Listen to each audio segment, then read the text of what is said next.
కడలితో సహవాసం, అలలతో పోరాటం, వలలాంటిదే వారి జీవితం. అందులో చేప పడితే సంతోషం, చిక్కకపోతే మళ్ళీ మళ్ళీ ప్రయత్నం. గంగమ్మ కాపాడుతుందనే నమ్మకం, ఆ ధైర్యంతో ఎంత దూరమైనా ప్రయాణం. ఏడాదిలో దాదాపు 10 నెలలు సముద్రంలోనే గడపడం, ఇదే మత్స్యకారుల జీవన విధానం.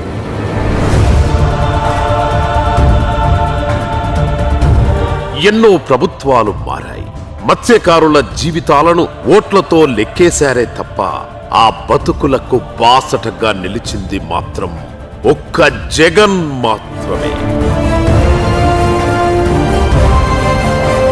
జాలర్ల కష్టాలు చూసి చలించిపోయారు. వారికి నేనున్నానంటూ భరోసా ఇచ్చారు.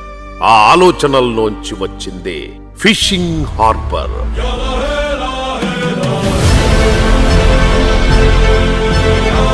మత్స్యకారుల జీవితాలను మార్చేందుకు, బతుకులకు భరోసా కల్పించేందుకు ఫిషింగ్ హార్బర్ నిర్మాణానికి తన హయాంలో జగన్ శ్రీకారం చుట్టారు. ఇప్పుడు ఇక్కడే ఫిషింగ్ హార్బర్లు రావడంతో మెకనైజ్డ్ బోట్లు కొనుగోలు చేసుకొని యజమానులుగా మారారు.